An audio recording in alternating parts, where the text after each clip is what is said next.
Hello दोस्तों, स्वागत है आपका आपके पसंदीदा यूट्यूब प्लेटफॉर्म नोट्सबुक आईएएस पे। दोस्तों, आज हम लोग बात करेंगे इंडिया का जो पावर मूवमेंट है, जो अभी आपने देखा था 1960 का जो समझौता हुआ था, जो सिंधु जल समझौता हुआ था, उस पे भारत ने उसको पोस्टपोन कर दिया मुख्य रूप से जो ऑपरेशन सिंदूर हुआ था उसके मतलब उस समय।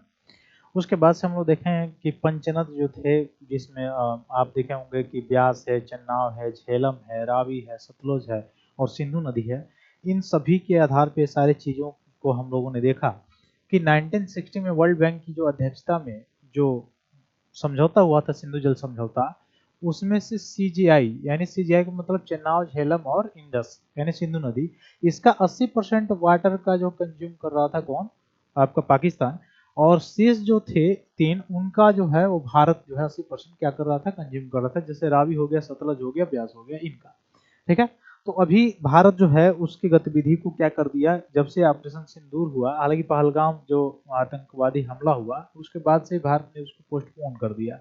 अभी तक वो वैसे ही स्थिति में, उसी स्थिति में है ना। तो अभी एक नया जो है चेनाब रिवर पे स्वालकोट हाइड्रो पावर प्रोजेक्ट जो है लगाया गया गवर्नमेंट के द्वारा विद्युत उत्पादन करने के लिए।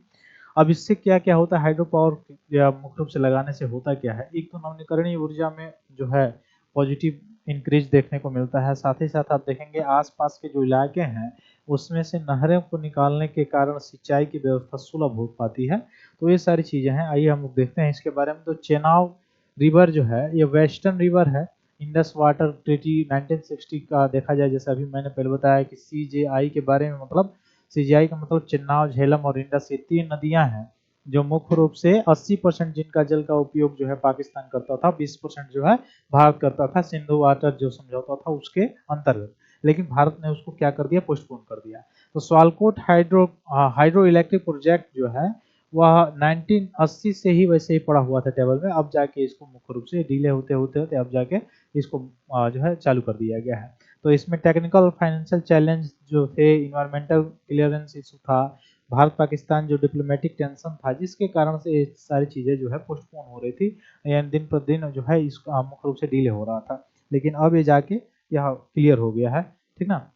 तो इससे क्या होगा? तो प्रोजेक्ट का नाम क्या है याद रखिएगा, स्वालकोट हाइड्रो इलेक्ट्रिक प्रोजेक्ट।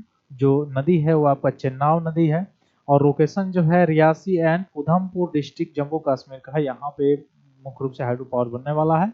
इसकी कैपेसिटी होगी 1856 मेगावाट, जो बिगेस्ट जम्मू कश्मीर में सबसे बड़ा होगा ये, है ना। डिजाइन की अगर बात किया जाए तो कॉन्सेप्ट ग्रेविटी डैम है जो run of the river project के अंतर्गत इसको बनाया गया है।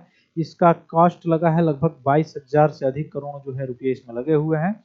इसमें एजेंसी जो लगी हुई है एनएचपीसी लगी हुई है, national hydro electric power corporation के द्वारा यह मुख्य रूप से कार्य किया जा रहा है। 2024 में ही इन्वायरमेंटल क्लियरेंस इसको मिल गया था। स्टेज 2 पेंडिंग में था, जो कि अभी जो है यह लगभग टारगेट इसका है कि 2025 के अंत तक इस पर पूरा हो जाएगा। तो ठीक है, ये पूरा कंप्लीट होने में 2032 तक ये पूरा डैम जो है तैयार होके और कार्य करना जो है शुरू कर देगा हाइड्रो इलेक्ट्रिक पावर के रूप में। ठीक है। ये मुख्य रूप से यही सारी चीजें थी जो टारगेटेड, ये सारी चीजें मैंने बताया ही। ठीक। तो यही मुख्य रूप से आज की जो सुर्खियां थी उसमें आज ये हेडलाइंस था।